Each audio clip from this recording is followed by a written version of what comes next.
हाल चाल उम्मीद करते हैं कि आप खैरियत से होंगे। मर्द है कि आप हमेशा खुश रहें, हंसते और मुस्कुराते रहें और इसी तरह हमें अपना प्यार दिखाते रहें। बिल्कुल जी, मेरा नाम मुअज्जम अली, मैं हूं तारिक महमूद, मैं मोहम्मद यूसुफ। मैं मोहम्मद। तो आज हम जिस वीडियो पर रिएक्ट करने जा रहे हैं, वीडियो का टाइटल है Delhi liquor scam expose Natish Rajpur.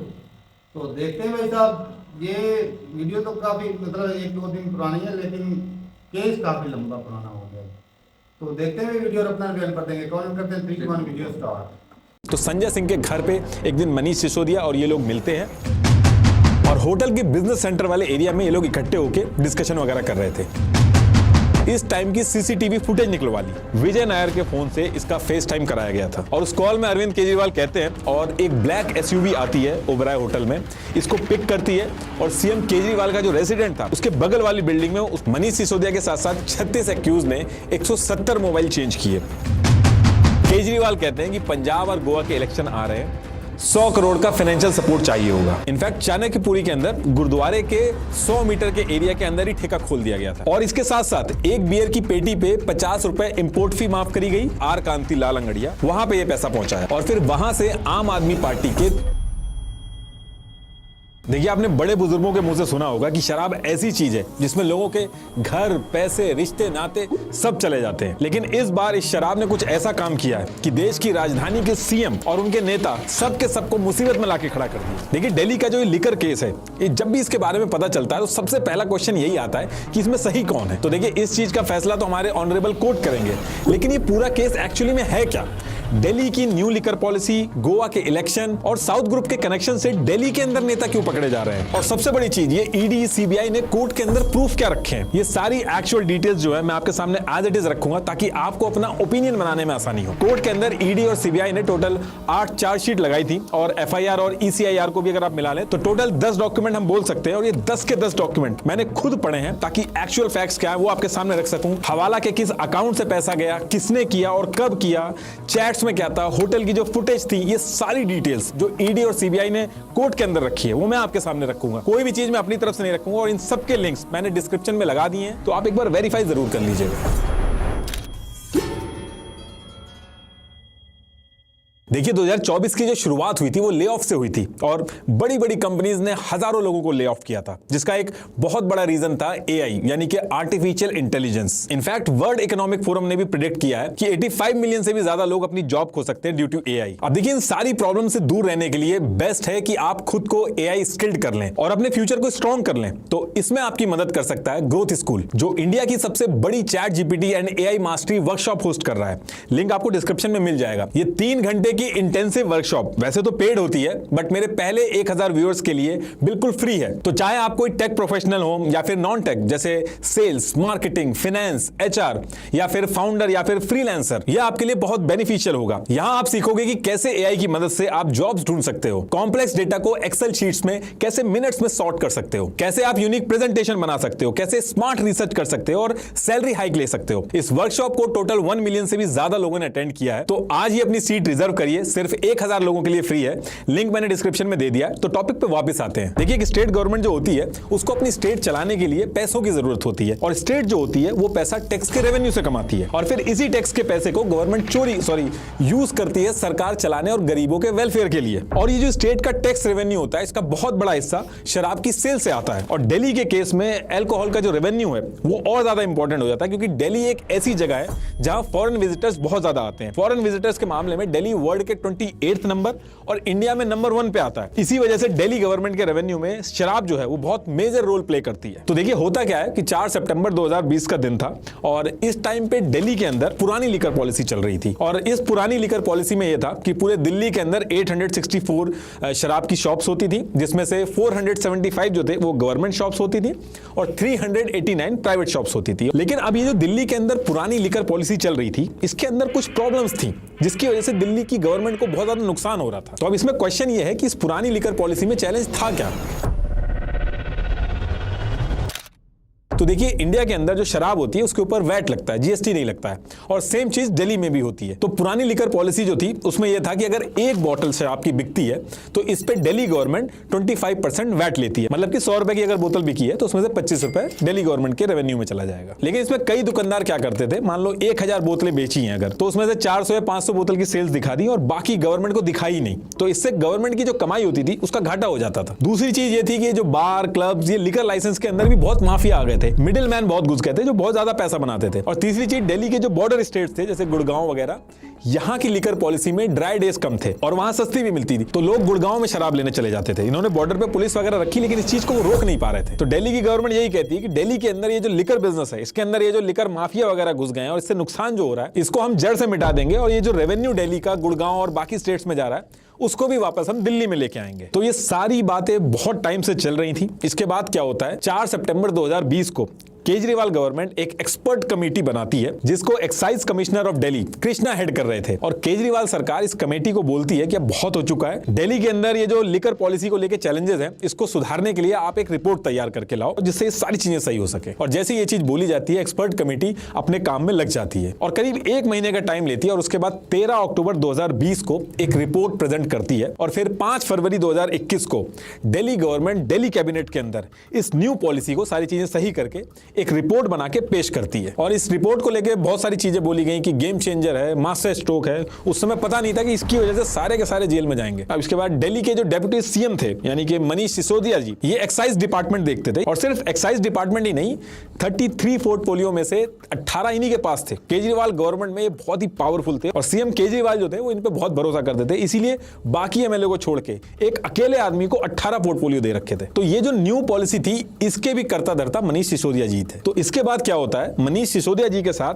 2 लोग और ऐड किए जाते हैं, एक रेवेन्यू मिनिस्टर कैलाश गहलोत और हेल्थ मिनिस्टर सत्येंद्र जैन, इनको भी ऐड किया जाता है। और इस टीम को ग्रुप ऑफ मिनिस्टर के नाम से सब लोग बोलते थे, और यही लोग डिसाइड करते थे कि आगे इस पॉलिसी को कैसे एग्जीक्यूट करना है। तो ये जो न्यू पॉलिसी को लेकर रिपोर्ट वगैरह बनी थी इन तीनों मिनिस्टर्स के पास पहुंचती है, ये लोग रिव्यू करते हैं, देखते हैं कोई चेंजेस की जरूरत वगैरह तो नहीं है, और इसके बाद ये तीनों मिनिस्टर 22 मार्च 2021 को इस पॉलिसी को एक्सेप्ट कर लेते हैं कि ये बहुत बड़ी गेम चेंजर है। अब दिल्ली जो है ये यूटी है, तो इनके अप्रूवल के साथ साथ लेफ्टिनेंट गवर्नर जो होंगे उनको भी अप्रूव करना होगा, सिर्फ इनके अप्रूवल से कुछ नहीं होगा। उससे पहले इस पॉलिसी के अंदर क्या क्या चीजें ये लेके आए थे वो बता दूं, तभी आगे जो सीबीआई और ईडी ने प्रूफ सबमिट किए हैं, चैट वगैरह, उसका जो कॉन्टेक्स्ट है तभी आपको समझ में आएगा। तो देखिए, सबसे पहली चीज इस न्यू लिकर पॉलिसी में ये की गई थी कि गवर्नमेंट जो है ये शराब के ठेके अब नहीं चलाएगी। इनका कहना था कि गवर्नमेंट का काम शराब बेचना नहीं है, अब ये सारे के सारे जो ठेके हैं ये प्राइवेट वेंडर्स के पास जाएंगे। दूसरी चीज इसमें यह की गई कि पहले जो लाइसेंस थे वो 6 से 7 लाख रुपए के मिलते थे, उसकी जगह अब न्यू पॉलिसी में 5 करोड़ देने होंगे। इसके बाद इसमें कहा गया कि अब जो भी लिकर के लाइसेंस मिलेंगे वो लॉटरी से नहीं मिलेंगे, बल्कि अब ऑक्शन होगा, जैसे आईपीएल में ऑक्शन होता है ऐसे ऑक्शन होगा और जो ज्यादा पैसे देगा उसका लाइसेंस ले जाएगा। इसके बाद इन्होंने कहा कि दिल्ली के अंदर जितनी भी अल्कोहल की शॉप्स है वो सही से डिस्ट्रीब्यूटेड नहीं है, इसके लिए इन्होंने दिल्ली को 32 जोन में बांट दिया और ये कहा कि एक जोन के अंदर 27 शॉप्स खुलेंगी, और ये इस जोन डिवीजन प्लान की ओरिजिनल कॉपी है कि इस तरीके से इन्होंने जोन डिवाइड किए थे। फिर इसके बाद इस न्यू पॉलिसी में इन्होंने कहा कि दिल्ली के अंदर जो शराब पीने की जो एज लिमिट है वो 25 साल से कम करके अब 21 साल कर दी जाएगी, ताकि ज्यादा लोग पी पाएंगे और जो बॉर्डरिंग स्टेट्स हैं वहां से भी कंपटीशन करने में इनको आसानी होगी। एक चीज और इसमें इन्होंने कही कि दिल्ली के बॉर्डर पे जितने भी स्टेट्स हैं, गुड़गांव वगैरह, वहां पे ड्राई डेज कम है। दिल्ली के अंदर बहुत ज्यादा ड्राई डेज हैं, जैसे दिल्ली के अंदर 23 ड्राई डेज हैं और बाकी जगह पे 3 दिन ड्राई डेज होते हैं। तो इस वजह से बॉर्डर पे जाके लोग शराब ले लेते हैं, जिसकी वजह से दिल्ली की कमाई का नुकसान होता है। तो इन्होंने कहा कि दिल्ली के जो ड्राई डेज हैं उनको 23 से कम करके अब 3 दिन कर दिया जाएगा, मतलब कि सिर्फ 3 दिन शराब बंदी होगी, उसके बाद बिकेगी। और शराब बेचने की जो टाइम लिमिट थी उसको बढ़ा के रात के 3 बजे तक कर दिया। और क्योंकि दिल्ली में फॉरेनर्स बहुत आते हैं तो दुकानें थोड़ी अच्छी होनी चाहिए, तो जिसकी लिमिट इन्होंने करी कि 500 स्क्वायर फीट की कम से कम दुकान हो और दुकान के अंदर एसी लगाओ, ये सारी चीजें मैंडेटरी करी। और इसके साथ साथ होम डिलीवरी की जो फैसिलिटी थी वो भी ऐड कर दी गई इस पॉलिसी में। इन्होंने कहा कि ये न्यू पॉलिसी जैसे ही लागू होगी, अभी जो 5000 करोड़ का रेवेन्यू आता है ये सीधे चेंज होकर 8000 करोड़ हो जाएगा, और इसके लिए इन्होंने प्रपोजल भी दिया, ये उस प्रपोजल की कॉपी है। तो अब कैबिनेट वगैरह जो इनके मंत्री वगैरह थे वहां से तो अप्रूवल मिल गया, अब फाइनल टास्क बचा था लेफ्टिनेंट गवर्नर से इसको अप्रूव कराना। तो ये लोग 15 अप्रैल 2021 को लेफ्टिनेंट गवर्नर को ये पॉलिसी भेजते हैं और वो अप्रूव हो जाता है। अब होता क्या है कि 17 नवंबर 2021 को ये पॉलिसी लागू होनी थी, इस पॉलिसी के लागू होने से 2 दिन पहले यानी कि 15 नवंबर 2021 को लेफ्टिनेंट गवर्नर ये कहते हैं कि बस एक चीज का ध्यान रखिएगा, क्योंकि अब आपने जोन में डिवाइड करके बराबर बराबर जगह बांट रहे हो, तो उन जगह पे भी आप लिकर शॉप देने जा रहे हो जहां पे पहले नहीं थी। तो एक चीज का आपको ध्यान रखना है कि कोई भी ऐसी जगह शराब की दुकान ना खोली जाए जहां लोग अनकंफर्टेबल हो, या फिर स्कूल्स हो, या फिर कोई टेंपल हो, या फिर अनऑथराइज एरिया हो। तो इस चीज को लेके उन्होंने एक चीज इसमें ऐड कर दी कि अगर दुकान खुलेगी तो उसके लिए डीडीए और एमसीडी से अप्रूवल लेना होगा। इस चीज को लेके भी बहुत हल्ला हुआ कि लास्ट मोमेंट पे चेंज कर दिया गया, बहुत सारी चीजें थी उनसे खराब हो गई, नुकसान हुआ उनको, लेकिन बात आगे बढ़ गई और फिर 17 नवंबर 2021 को ये न्यू लिकर पॉलिसी जो थी वो दिल्ली के अंदर एज इट इज लागू हो जाती। बस कुछ चीजें थी, जैसे 21 साल की जो एज थी और जो ड्राई डे था, वो कुछ कॉन्स्टिट्यूशनल दिक्कतें आ रही थी, उसकी वजह से वो चीज हटा दी गई और बाकी एज इट इज ये पॉलिसी लागू हो गई। अब होता यह है कि जैसे ये पॉलिसी लागू होती है इसमें दिक्कत आना शुरू हो जाती है, और दिक्कत इतनी बड़ी हो जाती है कि 8 महीने के अंदर ही इस पॉलिसी को हटाना पड़ जाता है। अब क्वेश्चन ये है कि ऐसा क्या कर दिया इन लोगों ने कि जिसकी वजह से इस पॉलिसी को हटाना पड़ा। तो देखिए, जब ये पॉलिसी इंप्लीमेंट हुई तो पहली चीज तो लिकर वेंडर जो थे वो भी श्योर नहीं थे कि इतने महंगे शराब के लाइसेंस लेंगे चलेगी नहीं चलेगी। दूसरी चीज, जो लेफ्टिनेंट गवर्नर थे उन्होंने कहा था कि डीडीए और एमसीडी से अनऑथराइज्ड एरिया में अप्रूवल के लिए बोला था उन्होंने। तो इसकी वजह से जो टोटल 849 शॉप्स थी उसमें से सिर्फ 644 शॉप्स ही खुल पाई, क्योंकि लोगों ने लाइसेंस तो ले लिए थे लेकिन कई जगह पे अप्रूवल ही नहीं मिल रहा था। अगर आप दिल्ली की जो न्यू लिकर पॉलिसी थी इसका मास्टर प्लान 2021 देखोगे तो उसके पॉइंट नंबर 15.6.22 के सेक्शन में ये चीज क्लियरली मेंशन है कि कोई भी लिकर शॉप जो होगी वो रेजिडेंशियल एरिया के पास नहीं खोली जा सकती। लेकिन इसके बाद भी मंदिर और स्कूल के पास शराब की दुकानें खोली गई। इनफैक्ट चाणक्यपुरी के अंदर गुरुद्वारे के 100 मीटर के एरिया के अंदर ही ठेका खोल दिया गया था। टोटल ऐसे 67 वार्ड थे जहां पे शराब की दुकानें नहीं खुलनी चाहिए थी, लेकिन उसके बाद भी खोली गई। कोर्ट से भी ऑर्डर आ गए कि इन शॉप्स को रेजिडेंशियल एरिया से हटा के कहीं और शिफ्ट करिए। जिन कंपनीज ने ये लाइसेंस लिए थे इतने इतने पैसे लगा के, 5 करोड़ रुपए लगा के और भी ज्यादा सिक्योरिटी अमाउंट दिया था, उनके लिए दिक्कत आगे खड़ी होगी क्योंकि उनको पहले पता ही नहीं था। कुछ कंपनी जैसे Magunta agro farm private limited ये सब अपनी लाइसेंस फीस वापस मांगने कोर्ट चली गई और इस वजह से दिल्ली के अंदर लिकर शॉप्स बहुत ही कम हो गई थी। हालत ये हो गई थी कि 849 शॉप्स खुलनी थी,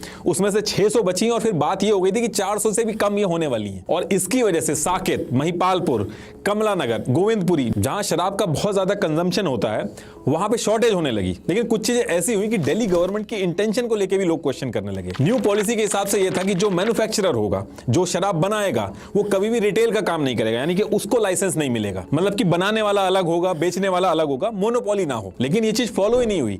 मैन्युफैक्चरिंग वाले ही शॉप खोल के बैठ गए थे। सीक्रेटली जितने मैन्युफैक्चरर्स थे इन्होंने ग्रुप बना लिया था और अपना कंपटीशन कम करने के लिए एमआरपी से भी नीचे देने लगे, एक के साथ एक फ्री देने लगे, क्योंकि पॉलिसी के अंदर ऐसा मेंशन किया गया था कि अगर रिटेलर चाहे तो वो एमआरपी से कम में भी दे सकता है। इसकी वजह से शराब बहुत सस्ती हो गई थी, डिस्काउंट मिलने लगे थे और इस वजह से दिल्ली के अंदर शराब का जो कंजम्पशन था वो बहुत ज्यादा हो गया था। पहले जो ओल्ड पॉलिसी थी उसमें 800 से भी ज्यादा दुकानें थी, लेकिन जो कंजम्पशन था वो 13.2 मिलियन लीटर शराब पीने का एवरेज था दिल्ली का। और ये जो न्यू पॉलिसी थी जिसमें दुकानें कम थी, सारी खुल भी नहीं पाई थी, उसमें ये कंजम्पशन बढ़ के 24.5 मिलियन लीटर हो गया था। ऑलमोस्ट डबल शराब पी थी दिल्ली के लोगों ने उस पर्टिकुलर टाइम पे। अब शराब ज्यादा बिकी है तो मुनाफा भी ज्यादा होना चाहिए था, लेकिन इसका उल्टा हुआ और यहीं से डाउट होना चालू हो गया कि ये कैसी पॉलिसी लेके आए कि ज्यादा बिकने के बाद भी गवर्नमेंट का रेवेन्यू कम कैसे हो गया। पुरानी पॉलिसी में जब 750 ml की बोतल बिकती थी तो होलसेल प्राइस 166.73 था। न्यू पॉलिसी में तो उसको और बढ़ा दिया गया था,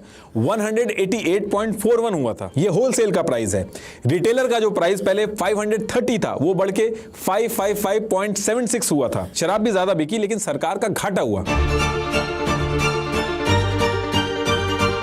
अब इसके बाद डेट आती है 8 जुलाई 2022 और यहां से ही केजरीवाल सरकार की जो मुश्किलें थी वो बढ़ गई थी। चीफ सेक्रेटरी नरेश कुमार ये सारी चीजों को देख के एक रिपोर्ट बनाते हैं और इस रिपोर्ट को सबमिट करते हैं लेफ्टिनेंट गवर्नर विनय कुमार सक्सेना को। इस रिपोर्ट में कहते हैं कि ये जो न्यू पॉलिसी दिल्ली में इंप्लीमेंट हुई है, एक तो इसकी वजह से पूरे दिल्ली के अंदर शराब की कमी हो रखी है, लेकिन उससे भी बड़ी चीज ये है कि ये जो पॉलिसी लाई गई है इसमें इररेगुलरिटीज है। कई चीजें मनीष सिसोदिया ने बिना अप्रूव कराए ही इंप्लीमेंट कर दी हैं और ये जो न्यू पॉलिसी लेके आए हैं इसको लाते ही इन्होंने मल्टीपल एक्ट्स जो थे उनको वायलेट किया है और इसमें उन्होंने उन एक्ट के नाम भी दिए, जैसे GNCTD act 1991, TOBR of 1993, the Delhi Excise Act of 2009, the Delhi Excise Rule of 2010। तो चीफ सेक्रेटरी ने कहा कि ये सारे एक्ट्स का वायलेशन हो रहा है और ये पूरा प्रोसेस इलीगल तरीके से चल रहा है। देखिए न्यूज में आपको दो चीजें दिखेंगी, कहीं पे लिखा होगा कि लेफ्टिनेंट गवर्नर से अप्रूवल मिल गया था और कहीं पे लिखा होगा कि लेफ्टिनेंट गवर्नर से अप्रूवल नहीं मिला था।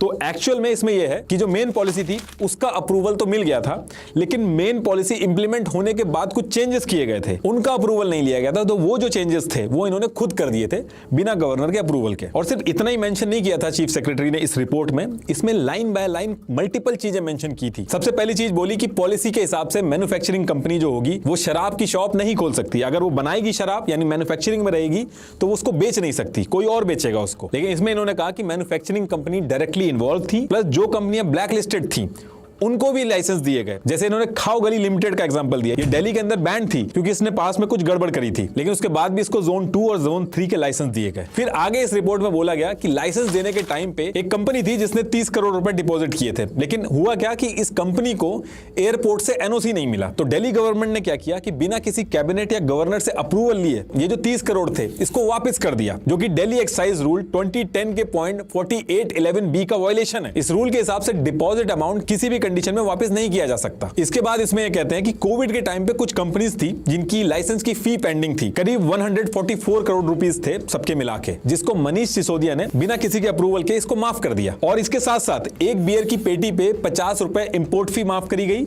और फॉरेन लिकर जो आती थी इस पे भी छूट दी गई और इसके लिए भी किसी से भी अप्रूवल नहीं लिया गया। और आगे कहा गया कि पहले क्या होता था कि लाइसेंस फी जो होती थी वो जब खत्म हो जाती थी तो पैसा दे के फिर उसके बाद उसको रिन्यू कराया जाता था। इन्होंने कुछ कंपनीज के जो लाइसेंस थे वो बिना पैसे लिए उनके लाइसेंस की डेट बढ़ा दी। सबसे पहले बिना कोई पैसे लिए 1 अप्रैल 2022 से बढ़ा के 31 मई 2022 तक कर दी गई और फिर इसके बाद दोबारा भी ये चीज की गई, जैसे 1 जून 2022 से 31 जुलाई 2022 तक इनके लाइसेंस को एक्सटेंड किया गया, लेकिन कोई पैसा नहीं लिया गया। और चीफ सेक्रेटरी ने डायरेक्ट एलिगेशन लगाया मनीष सिसोदिया पे कि मनीष सिसोदिया ने बिना अप्रूवल के जो डिसीजन लिए इससे दिल्ली के रेवेन्यू में 580 करोड़ जो फायदा हो सकता था उसका नुकसान हुआ। और ये चीज भी मेंशन की कि ऐसा नहीं है कि ये गलती से हुआ है, उनका कहना था कि ये चीज जानबूझ के की गई है ताकि मैन्युफैक्चरर को फायदा हो। अब देखिए चीफ सेक्रेटरी की ये जो रिपोर्ट थी ये लेफ्टिनेंट गवर्नर के पास जब पहुंचती है तो वो इस पे इंक्वायरी बैठा देते हैं। अब यहां से दिल्ली के अंदर जो सिचुएशन थी वो बहुत ही ज्यादा क्रिटिकल होती जा रही थी, लेकिन उसके साथ साथ एक और अजीब सी चीज होती है।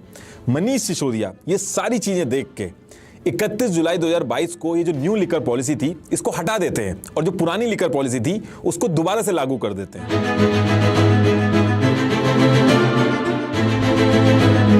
और जैसे ये सिचुएशन स्टार्ट होती है दिल्ली के अंदर, बीजेपी और कांग्रेस दोनों पार्टियां आम आदमी पार्टी के ऑफिस के बाहर प्रोटेस्ट करना स्टार्ट कर देती हैं और डिमांड करती हैं कि आम आदमी पार्टी के जो लीडर्स हैं इनको जेल में डालिए। And in the national capital, the Congress and the BJP are protesting against the Aam Aadmi Party's Manish Sisodia outside the AAP's office. In fact Congress ने इस पूरी चीज को लेके सबसे पहले कंप्लेन करी। कांग्रेस ने पुलिस कमिश्नर राकेश अस्थाना जो थे उनको एक लेटर भेजा, ये उस लेटर की कॉपी है। इसमें बहुत ही हार्ड वर्ड यूज किए थे, इसकी सब्जेक्ट लाइन में ही multi crore scam, illegal distribution liquor licence of Aam Aadmi party. इन्होंने इस लेटर के अंदर यह भी मेंशन किया कि ये 500 करोड़ का घोटाला है। इस लेटर के अंदर कंपनीज के नाम भी लिख के दिए कि इन कंपनीज की प्रॉक्सी के थ्रू दिल्ली के अंदर ये गेम चल रहा है। कांग्रेस ने जो जो एलिगेशन लगाए थे उस टाइम पे सारे वीडियोस आपको यूट्यूब के ऊपर मिल जाएंगे। इसके साथ साथ कांग्रेस ने अन्ना हजारे जी को भी लेटर लिखा, उसमें काफी हार्ड वर्ड यूज किए थे, जैसे सीएम केजरीवाल जी को दिल्ली के नालायक मुख्यमंत्री तक बोला गया और यह भी बोला कि आप महाराष्ट्र में शराब रोकने की मुहिम चला रहे हो और आपके लाडले मुख्यमंत्री शराब के ठेके खोल रहे हैं। ये उसकी कॉपी है। और फिर इसके रिप्लाई में 30 अगस्त 2022 को अन्ना हजारे जी ने भी दिल्ली के सीएम को लेटर लिखा था जिसमें शराब को लेके काफी कुछ बोला उनको, ये उसकी कॉपी है। अब इधर बीजेपी और कांग्रेस आम आदमी पार्टी के पीछे पड़ चुकी थी, दूसरी तरफ सीबीआई जो थी उसने अपनी इंक्वायरी स्टार्ट कर दी थी, बैक टू बैक रेड मार रही थी, छापे मार के मोबाइल वगैरह जब्त कर रही थी और अपनी इनिशियल इंक्वायरी के बेसिस पे सीबीआई 17 अगस्त 2022 को 16 लोगों के ऊपर एफआईआर रजिस्टर करती है। ये उस एफआईआर की ओरिजिनल कॉपी है और ये उन 16 लोगों के नाम है। इनको आईपीसी के section 120B criminal conspiracy, section 477A and section 7 of the prevention of corruption act 1988 के तहत केस दर्ज किया इनके ऊपर। शुरू के जो ये 4 नाम आप देख रहे हो, मनीष सिसोदिया और इनके जो नीचे लीडर है, इनके ऊपर डायरेक्ट एलिगेशन लगे थे कि ये पूरी पॉलिसी के कर्ता धर्ता है। इन्होंने क्विड प्रो को के चक्कर में लिकर बिजनेसमैन जो थे उनको फायदा पहुंचाया। 20 अगस्त 2022 को सीबीआई मनीष सिसोदिया के घर में रेड डालना चालू करती है, इनके बैंक के लॉकर वगैरह सब जगह सर्च करती है, लेकिन कुछ भी नहीं मिलता। सीबीआई ने दिल्ली एनसीआर में 21 जगहों पर छापेमारी की, जिसमें दिल्ली के डिप्टी सीएम मनीष सिसोदिया का घर सीबीआई ने इनके ऊपर जो केस लगाए थे section 120B of the Indian penal code और section 7 of the prevention corruption act 1988, ये शेड्यूल्ड ऑफेंस है। ये under the prevention of money laundering act PMLA 2002 इसके अंडर आता है और इसी की वजह से 22 अगस्त 2022 को ईडी की भी इंक्वायरी इसमें स्टार्ट हो जाती है। तो इस पर्टिकुलर टाइम पे सीबीआई और ईडी बहुत ही बुरी तरीके से आम आदमी की जो टॉप लीडरशिप थी उनके पीछे पड़ चुकी थी। लेकिन इसी बीच एक और बहुत अजीब सी चीज होती है। 5 सितंबर 2022 को बीजेपी एक कॉन्फ्रेंस कॉल करती है, एक स्टिंग ऑपरेशन की वीडियो दिखाती है। इसमें आरोपी नंबर 13 जो था सनी मारवा, उसके फादर का स्टिंग ऑपरेशन था। तो बेसिकली इस स्टिंग ऑपरेशन में सनी मारवा के फादर कहते हैं कि कैसे इस पॉलिसी को एक्सप्लॉइट किया गया और ऊपर के लोगों को पैसा खिलाया गया। एक टेंडर देने के लिए 253 करोड़ लिए, लेकिन बाकियों से 500 करोड़ लिए। और ये भी कहता है कि एक बार इसमें कमीशन दे दो, उसके बाद चाहे आप जो मर्जी करो, इनको कोई मतलब नहीं। साढ़े देना 253 करोड़ लेते हैं, जाओ तो जिन्हें मर्जी दुकाना करो, जो मर्जी करो। 253 करोड़ एक बंदे दो साल दा, तो मिनिमम साढ़ा है, बाकी 200 करोड़ लिया। और फिर बात करते करते कहता है पहले जो रूल था उसमें अगर 20 पैसे का माल होता था तो 70 पैसे गवर्नमेंट के पास जाते थे, 10 पैसे हमारे बचते थे। लेकिन इन्होंने ये चाल चली कि अब ये हो गया है कि 20 रुपए का माल लेके जितना मर्जी बेचना बेचो, लेकिन हमारा जो फिक्स अमाउंट है वो दे दो। पहले 20 रुपए का माल होता सी, 70 रुपए गवर्नमेंट होंगे, 10 रुपए साढ़े होंगे। गवर्नमेंट ने की किया आ गया 20 रुपए का माल लो, जो मर्जी करो, सानू फिक्स कितना देंगे। और इसमें एक और बहुत इंपॉर्टेंट चीज कहता है कि 12% कमीशन में से 6% कमीशन जो है वो सेटल हो गया है, तो हमें इनको 6% निकाल के देना होता है। तो 6% देने में दिक्कत नहीं है, लेकिन 12% जब आप कमाते हो तो उसमें से 6% जो देना है वो इनको ब्लैक में देना है। तो ये कह रहा है इसमें कि ब्लैक में देने में दिक्कत होती है। आज गाड़ी को माल आया 100 करोड़ का, तो 12 करोड़ रुपया तो कमीशन आ गई, 6 करोड़ काला करके हमें देगा 10। वही होती दिक्कत सी सर। ये पूरे स्टिंग ऑपरेशन का जो लिंक है मैंने वो डिस्क्रिप्शन में दे दिया, आप एक बार पूरा खुद देख लेना। तो अब इसके बाद डेट आती है 25 नवंबर 2022 और इस डेट तक सीबीआई ने अपनी इंक्वायरी वगैरह कर ली थी और नेक्स्ट डे यानी कि 26 नवंबर 2022 को ईडी ने भी अपनी इंक्वायरी कर ली थी और दोनों सीबीआई और ईडी दोनों ने मिलकर अपनी चार्जशीट कोर्ट के अंदर सबमिट करी। बस ईडी की जो चार्जशीट थी वो स्पेशल PMLA कोड था उसमें सबमिट करी गई थी। टोटल मिला के 8 चार्जशीट, 2 डॉक्यूमेंट FIR और ECIR, इनको मिला के टोटल 10 डॉक्यूमेंट सबमिट किए गए थे। अब बात करते हैं कि इन दोनों एजेंसीज ने कोर्ट के अंदर ऐसे क्या प्रूफ रखे जिसकी वजह से पूरी की पूरी जो लीडरशिप थी आम आदमी पार्टी की, उनको बैक टू बैक गिरफ्तार किया गया। देखिए कोर्ट के अंदर मल्टीपल हियरिंग हुई अलग अलग डेट पे और पूरा जो डिस्कशन हुआ, जो चार्जशीट सबमिट की गई है उसका जो जिस्ट है वो मैं आपको समराइज करके बता दे रहा हूं एक साथ। अगर आपको और ज्यादा डिटेल में पढ़ना है तो सारे के सारे लिंक जो है वो मैंने डिस्क्रिप्शन में दे दिए, आप डेट वाइज पढ़ सकते हो। तो अब इसके बाद कोर्ट के अंदर हियरिंग स्टार्ट होती है। तो पहली पार्टी के बारे में इन्होंने बोला, यानी कि केजरीवाल की जो टॉप लीडरशिप है इनके बारे में बोला कि ये लोग खुद नहीं बल्कि कुछ मिडिल मैन का यूज करते थे, जैसे विजय नायर, दिनेश अरोरा और अमित अरोरा। इनका यूज करके जानबूझ के एक ऐसी पॉलिसी बनाई जिससे लिकर कंपनीज को फायदा हो और फिर वो लिकर कंपनीज इनको इलेक्शन में पैसे देके फायदा कराएं। अब ये लिकर कंपनीज कौन सी थी? तो इन लिकर कंपनीज का जो रिलेशन था वो साउथ ग्रुप से था। कहने का मतलब है कि एजेंसीज ने कहा कि केजरीवाल सरकार की टॉप लीडरशिप और साउथ ग्रुप इन्होंने मिलकर पूरा स्कैम किया है। अब पूछा गया कि ये साउथ ग्रुप क्या है, तो इसमें इन्होंने बताया कि साउथ इंडिया के लिकर बिजनेस के की प्लेयर, जिनमें कुछ बिजनेसमैन हैं, पॉलिटिकल पार्टीज के कुछ इन्फ्लुएंशियल लीडर्स हैं, इन्होंने एक ग्रुप बना के दिल्ली के अंदर ये स्कैम किया। एक एग्जांपल समझाता हूं, जैसे मान लो किसी स्टेट में गवर्नमेंट कोई न्यू पॉलिसी लेके आने वाली है, तो कई सारे बिजनेसमैन को जब ये पता चले तो सारे के सारे मिलकर इकट्ठा हो जाएं और एक ग्रुप बना लें और फिर ये ग्रुप जाके गवर्नमेंट से बात करे कि कुछ ऐसा करो जिससे इस पूरी पॉलिसी में हमारा फायदा हो। और आपको क्या चाहिए? आपको पैसा चाहिए, तो इलेक्शन में वो पैसा हम आपको दे देंगे। तो इस तरीके से दोनों पार्टी के लिए विन विन सिचुएशन हो जाएगी। वरना गवर्नमेंट के लिए पॉलिसी के अंदर से गवर्नमेंट फंड निकालना बहुत ही खतरे का काम होता है। तो ऐसा करने से पॉलिटिकल पार्टीज का भी फायदा होता है और जो ग्रुप होता है, बिजनेसमैन का जो ग्रुप होता है, उसको भी फायदा होता है। वो मार्केट कैप्चर कर लेते हैं, कंपटीशन नहीं होने देते हैं, अपने हिसाब से रेट तय करते हैं और भी बहुत फायदे होते हैं। छोटी छोटी पॉलिसी चेंजेस से भी करोड़ों का फायदा होता है। तो इसी तरीके के एलिगेशन एजेंसीज ने भी अपनी चार्जशीट में मेंशन किए। देखिए अभी ये जो फैसला है वो कोर्ट के अंदर चल रहा है, अभी कोई भी गिल्टी नहीं साबित हुआ है, बस जो डिटेल सबमिट हुई है और जो प्रूफ सबमिट दिए अब वो मैं एक के बाद एक आपको बताता चलूंगा। तो देखिए जिस साउथ ग्रुप का ईडी नाम ले रही थी, इसमें 5 मेन प्लेयर हैं जिन्होंने ग्रुप बनाया, बाकी सपोर्टर्स थे। इस ग्रुप को लीड कर रही थी के कविता, ये BRS लीडर और तेलंगाना के फॉर्मर CM की बेटी हैं। शरथ रेड्डी, ये औरोबिंदो फार्मा जो है उसके एसोसिएट हैं। मगुंता रेड्डी, ये फॉर्मर MP हैं, YSR कांग्रेस पार्टी जो है उससे है, और इनके बेटे का भी नाम है इसमें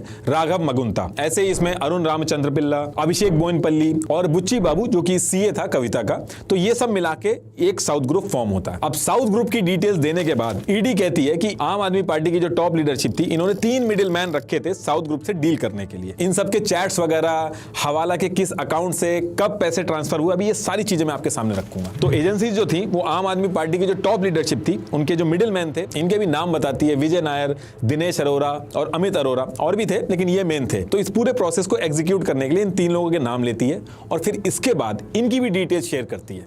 सबसे पहले वो विजय नायर की बात करती है। तो एजेंसीज ने कहा जो विजय नायर था वो सीएम अरविंद केजरीवाल के बहुत क्लोज था, उनके बताए हुए टास्क करता था। और दिनेश अरोरा जो था वो मनीष सिसोदिया के टास्क हैंडल करता था। और इन्हीं दोनों का दोस्त था अमित अरोरा। तो ये तीनों मिलकर सारे कॉन्वर्सेशन एक्सचेंज करते थे साउथ ग्रुप से। इनकी डिटेल्स देने के बाद इस पूरी चीज को एस्टैब्लिश करने के लिए ईडी ने कुछ डिटेल्स दी। एजेंसीज ने कहा ये जो विजय नायर है, इसने ईयर 2020 से ही इसने दिल्ली गवर्नमेंट के बंगलों में रहना शुरू कर दिया था। और ये बंगलो जो था वो आम आदमी पार्टी के कैबिनेट मिनिस्टर कैलाश गहलोत जो थे उनको मिला था। और इसकी वजह से कैलाश गहलोत जो थे वो खुद नजफगढ़ के प्राइवेट रेजिडेंट में रहते थे, जबकि विजय नायर जो था वो कोई भी गवर्नमेंट पोजीशन होल्ड नहीं करता था।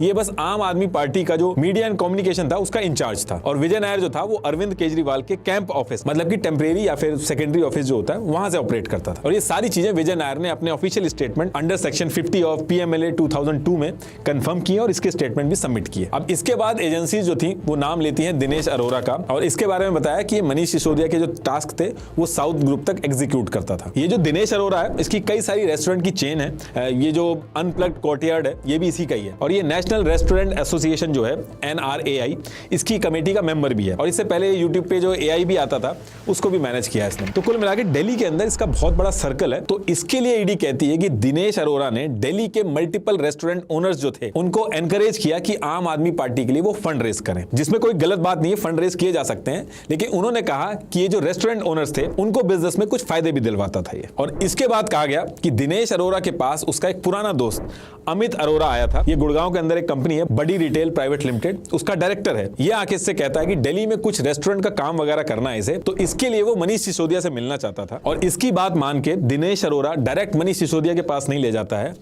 इसको ये डायरेक्ट संजय सिंह के पास ले जाता है। एजेंसीज के हिसाब से संजय सिंह ने कहा कि वो सिसोदिया से मिलवा दें। चलन जी, वीडियो खत्म हो गई भाई साहब। केजरीवाल तो भाई साहब कर लिया गया। अब यहाँ पे भाई फंस गया। यहाँ पे ना जो बात है ना वो यही है कि जो पार्टी है ना केजरीवाल की, उन्होंने पहले उनका मिशन था कि भाई साहब सरकार को जो टैक्स है वो कम मिल रहा है, हम थोड़ी सी पॉलिसी में चेंजिंग लाएंगे, टैक्स जो है वो ज्यादा बढ़ जाएगा। लेकिन यहाँ पे वो सेम जो चीज है ना वो आनी शुरू हो गई जो पाकिस्तान करता है। वो इसलिए कि ये ना बजाय कंट्री का या सरकार को फायदा देने के अपनी जेब में भरना शुरू हो जाती है। और जो उन्होंने किया अब केजरीवाल के टाइम, भाई हम भी काफी अच्छे से वीडियो देखते आ रहे हैं। मैंने सुना था कि भाई साहब दिल्ली में एक के साथ एक बोतल जो है शराब की फ्री मिलती है।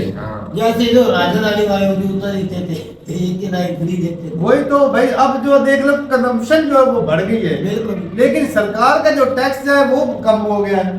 जगह पर जो पुलिस बनाई गई थी ना उसके ऊपर मुकम्मल तौर पर वैसा अमल किया जाता है। नहीं किया गया, यही बात है। भाई अमल वो क्यों वो पैसे दे देते थे, वो 4 पैसे देते थे अपनी मर्जी से। बोला क्या, बनाने वाला और होगा, बेचने वाला और होगा। देखो तो वो खुद ही बनाने वाले बेचने वाले खुद ही हो गए, कम रेट पर बेचना शुरू कर दिए। कंपटीशन था, मतलब ज्यादा। और किस इलाके में नहीं खोलनी थी दुकानें उधर भी खोलनी शुरू कर दी। मंदिर के 100 मीटर के दायरे के अंदर अब देख लो मंदिर यहाँ पे देख लो, वहाँ पर भी स्कूल कॉलेज के करीब भी मैंने तो ये भी सुना था कि मल्लों के अंदर अलग जो रेजिडेंशियल एरिया होते हैं ना वहाँ पर मना है, वहाँ पर भी। तो भाई साहब वैसे उम्र के इत्तेदाल बता परेशान दिल्ली में ये इंडियन लोग इतनी शराब पीते हैं, ये सबसे जिनको पानी नहीं पीते।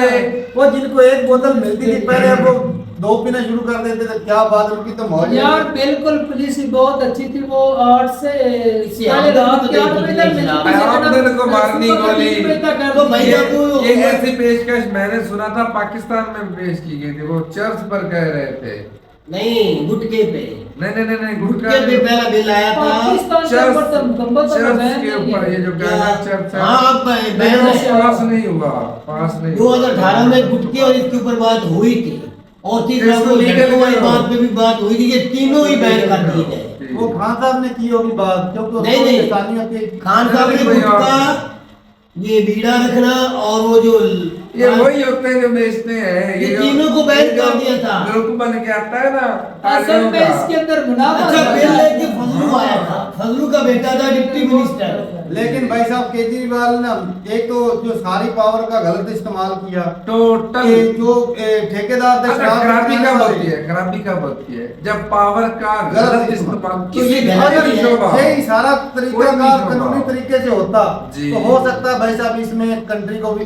मतलब ऐसे फायदा होना था, क्योंकि पुलिस ऐसे पुलिस ही अच्छी थी। अप्रूव्ड ऐसे नहीं लेकिन हो गई, जो- लेफ्टिनेंट गवर्नर से पुलिस ही ऐसे अप्रूव्ड नहीं हुई। हालांकि उन्होंने शर्त रखी थी, वो जो 2 इदारे हैं, बाद में उनसे भी अप्रूवल लेना है। हाँ जी। कौन कौन सी जगह पर आप ठेके खोल सकते हैं, तो हर जगह तो इन्होंने कानून की गवर्नमेंट की परमिशन के बगैर तो वो हो भी ही करते नहीं थे, सकता। वो लाइसेंस ले लेते थे, वो पैसे बचाने के लिए उनको आप खुद ही प्रूफ दे देते थे। अच्छा वो साइंस की जो एक्सटेंशन भी कर देते जिस तरह हाँ, यानी कि हर एक हर मुद्दे जगह पर पर ही निकालना, अपनी और इसका पावर नुकसान डबल हो का गया। गलत इस्तेमाल किया गया। ये तो दिल्ली को शराब के नशे में डूबना चाहता था भाई। अरे डूबना क्या, ये चश्मे के पीछे इतनी हरामी आंखें थी, मुझे तो आज पता चला, यकीन मानो। यानी जो साथ बैठा हुआ है, वो भी देख रहे हैं। नहीं, मैं इसकी बात नहीं कर रहा हूँ, मैं तो केजरीवाल की बात कर रहा हूँ। और मैं अक्सर भाई, मैं तो उसको बहुत अच्छा इंसान समझता था कसम से, यकीन माने ऐसी केजरीवाल ऐसी बातें अच्छे अवाम की नजर में एक अच्छे के थे। साथ एक फ्री कि मैंने भाई बनाए हुए स्कूल देखे हैं। नहीं, स्कूलों में और काम हर बार कहता था कि हमने वो इन्होंने लेडीज के लिए टिकट फ्री की हुई थी। बिजली सस्ती, पानी सस्ता। फिर भी कहता है हम मुनाफे में चल रहे हैं, हमारी सरकार घाटे में नहीं है। तो अच्छा, मेरे वो मन से business बातें leader था। निकलती थी कसम से, यार कितना दासू बंदा है, कितना कितना कंट्री दयालु है। कितना कंट्री से तो प्यार भूल गया था कि है कसम तो- से मैं मन से इसकी वो भाई है तो सियासतदान है, ये भी तो याद हाँ, रखना साला ये गलती और नहीं, हो ये गई। पता है क्या, बड़ी पार्टी बनने के लिए पैसा, बड़ा पैसा भी होना चाहिए। चोखो माल चाहिए। हाँ। तो फिर ऐसा करना था तो मोदी साहब के साथ हाथ मिला लेते, बीजेपी में हो जाते, कोई उंगली भी ना उठाता, ये कर अपनी पार्टी लेते। खत्म कर दी। अपना नाम तो नहीं ना होता। अपने नाम को गोली मार पैसा कमाना था ना। केजरीवाल जो है ना नहीं, थोड़ी जल्दी कर दी। या नाम बचाओ, नाम बचाना तो फिर ऐसे काम नहीं करते। बहुत सारी ऐसी पुलिसियां सरकार लेकर आती है जिसमें वो तब्दीलियां बाद में करती भी है, काफी गलत सही नहीं भी चलती। लेकिन ये कि इसमें तो जो पुलिस ही गलत नहीं थी, उनकी नीयत गलत थी हाँ। कि वो पैसे लेकर वो उनको फैसिलिटेट करते रहे। जो ठेकेदार थे शराब के, उनको फैसिलिटेट करते रहे और अपनी जेबें भरते रहे। सरकार ने तरफ टैक्स नहीं आने दिया। कानून की खिलाफ अरे कुछ दिनों के खिलाफ तीनों केजरीवाल के गले में हाथ डाल रहे थे, फूलों के नहीं भाई, जैसे कर रहे थे। एक वीडियो के आने पे आप यकीन कैसे कर, मैं तो इस बात पे यकीन समझ भाई नहीं आ साहब, अब ये रही। जो- अभी एक वीडियो बन के आई, उसके ऊपर आप मुकम्मल इत्मीनान उसके ऊपर कर चुके नहीं, हैं। प्रूफ के सामने नहीं, पे नहीं, हर नहीं, चीज प्रूफ में है। नहीं, उसकी वजह ये है कि वो जेल में है। जेल में तो वैसे हनक भी डाल देती नहीं, है। हनक नहीं, हनक नहीं नहीं। इंडिया है। वो यार इंडिया है, ओ उसको भाई भी साहब, पता नहीं है। इलेक्शन का दौर चल रहा है, ऐसी बात बिल्कुल नहीं है। उनके मुझे पास नहीं लगता कि proper- इतना केजरीवाल इतना इस तरह किया होगा जितनी जब वोट दिखाई उन्होंने जा रही पुलिस है। खत्म ये की हो तो सकता सही है। लगाई पुलिस। हाँ। कांग्रेस ने भी भाई साहब प्रोटेस्ट किए हैं। जी।